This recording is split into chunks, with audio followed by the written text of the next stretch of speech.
Bratskis and new friends, welcome to the Phantom Fury video the world has been asking for. The video where I will be going through my thoughts on Phantom Fury, the hottest topic in the boomer shooter community right now. Now I did a reaction video to the PAX gameplay.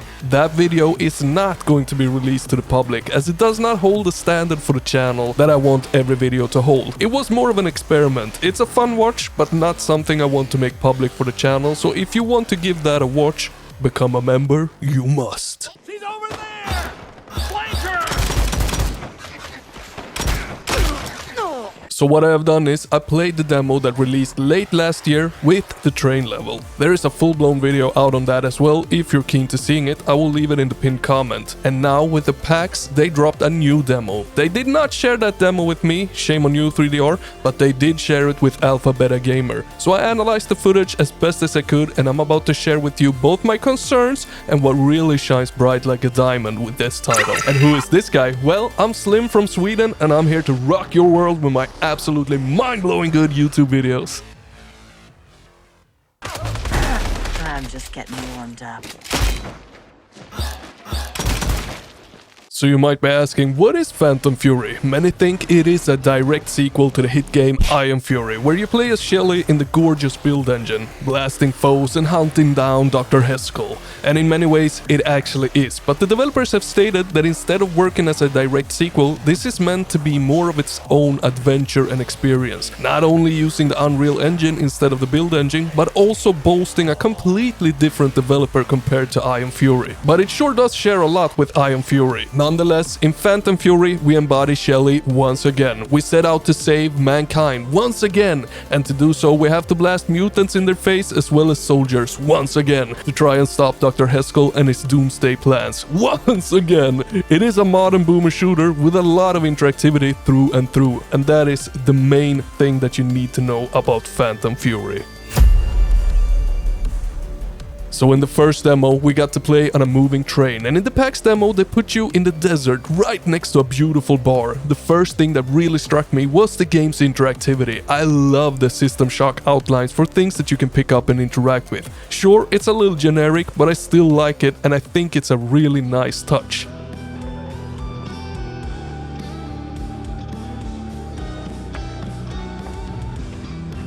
The biggest highlights in the demos for sure is the fish tank in the first demo and the minigames in the second demo. Both of those things has me excited for what the game has in store, and I absolutely love it when games go the immersive path with a lot of interactivity, especially when it goes so far that you can spend minutes on it, almost forgetting what you're actually doing for a brief moment. And those two things are just a fraction of what just the demos showed. Here are a couple of more things. Oh, I know what this is.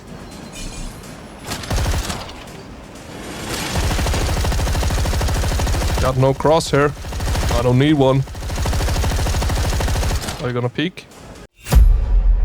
Now the second thing that really struck me was the game's gorgeous graphics. It's rocking a modern pixely look to it with some gorgeous lighting and set pieces, and it just gets better and better the further into the demos that we get. Towards the end of both demos, the game really shines with its environments and technical advancements, but still retains that retro look to it all. It really is a gorgeous game that I think will appeal to most people. And while it sure does remind me a lot of Graven in its presentation, they are both vastly different games when it comes to their settings. Graven is a dark fantasy medieval game, whereas Phantom Fury is a slightly futuristic, almost Red Faction-y game. Now I did hear a lot of people complain that Phantom Fury is using the same graphics engine and assets and techniques as Graven is doing, and sure, I can definitely see that, but does it bother me? No, it actually does not. They are two vastly different games, and I think that Graven looks phenomenal, and I'm excited to see those graphics in a completely different setting, both making use of different lighting methods and assets to bring forth different atmospheres and looks to them. Now I have to say that something that pinches me in the eyes just a little bit is how some props looks much cleaner cleaner with less pixels on them than other things. It feels like it doesn't blend all that well in. Take an old cartoon where some object in the cartoon is about to move, it often sticks out from the rest of the environment. It just feels like it doesn't blend in all that well with the rest of the world. Take this turret as an example. It looks much cleaner than the rest of the things around it. I mean, look at its display. It's outright unreadable while the turret itself looks pretty damn clean. Of course, this is a personal preference when it comes to this, but that's my 2 cents on it. Now I want to hear yours down in the comments. Okay, so this is where it becomes really interesting. In the first train demo, the weapons, while looking good, they were really lacking. They didn't have the desired feedback nor audio to them to actually feel satisfying. Come on, shotgun. Did he die? Are you kidding me? Shotgun? Or can you hear me, shotgun? I gotta switch it up. That's not working. That worked a bit better. So naturally, this is one of the aspects I looked really close at in the new demo. And it is a big improvement. I can't really say how it feels since I haven't played the new demo and we only got to see 3 weapons: pistol, loverboy and shotgun. But what I can say is that it sounds a lot better and the enemy feedback is better as well than in the old demo.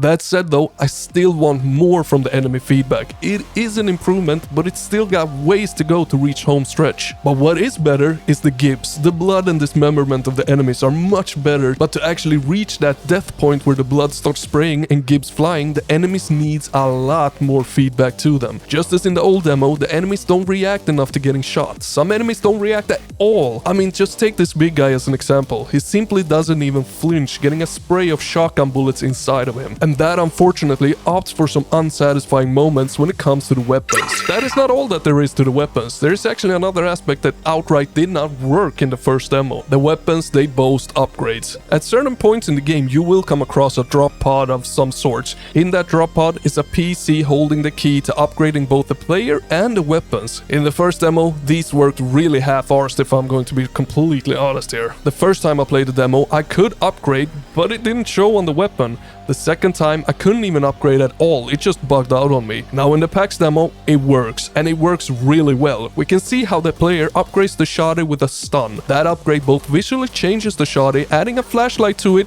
and it stuns, in what I can tell, a pretty damn big radius as well. Adding this sort of depth to the weapons and characters is just something I'm all for, and it has me excited to see what other upgrades are in the full game.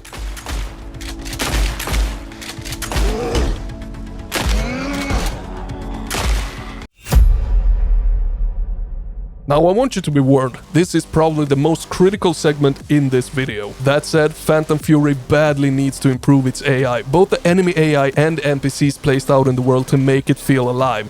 Let's start with the beginning of the PAX demo. You start off in this bar, a lot of things to interact with, a lot of beers to drink, which is all cool and nice, but holy macaroni balls, what's going on with these stale and dead NPCs? They barely look like they're breathing because they are so stale. They desperately need better idle animations to them. And look at the beers they're holding, it looks like the glasses are floating in the air, like they have bugged out and should be standing on a table and not being held by anyone. This just makes me feel awkward looking at, and I just imagine it would feel even more awkward playing this. I mean, look at this passed out guy, he looks freaking dead, not drunk. Unfortunately, the enemies that you will be fighting are not much better. Do your worst. It won't be enough. For the most part, they act really stupid. They did so in the first demo that I played, and I see absolutely minimal improvements to this in the new demo. They don't flinch enough getting shot, they barely react to getting shot at all, they tend to run towards you even though you are firing at them. They should be looking for cover, and they look the other way sometimes, away from the battle. They get stuck in things and just overall behave like brain-dead AI, which is fine for brain-dead mutants, but not for soldiers. This behavior is reminiscent of the AI in Graven, but the environments and combat in Graven is vastly different and made me not notice it as much playing that game compared to Phantom Fury, which is a game I only scraped the surface of, and yet it bothered me a lot so far. So the last thing that I noticed in both the demos is the pace-changing aspects in the gameplay. We got everything from riding a small cart, exploring a bar and playing minigames to avoid snipers, firing turrets and so on. And if you know me and my reviews well by now, you know that I think these things are super important in games. I have a hard time simply moving from one level to the next, killing off enemies non-stop. To me, the experience is much better if a game introduces different things to change the tempo up. I mean, let the trigger finger rest and have a new experience all in the same game. That said, a game can be really good without it, if the puzzle pieces connect and the combat is not the same throughout, but judging from both the demos, Phantom Fury actually nails it. It nails it really well. And I'm genuinely very excited to play this in April. I'm excited to see what environments this road trip will take us through, what wacky interactive things that we will come across, and what weapon upgrades the game is gonna throw at us, how many enemy types I'm going to get to blow into pieces. And while we wait for all of that, don't miss these.